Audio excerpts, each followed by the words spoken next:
ኢየሱስ ሆነ የልቤ አለቃ ምንም ነገር እንዳይገርመኝ አድርገህ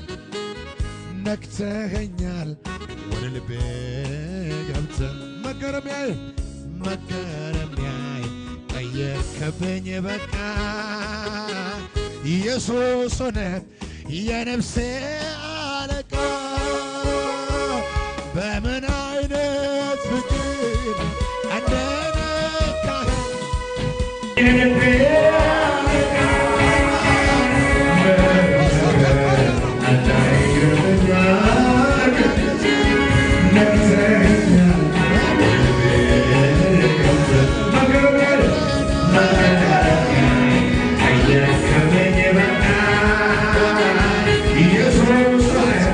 Yes,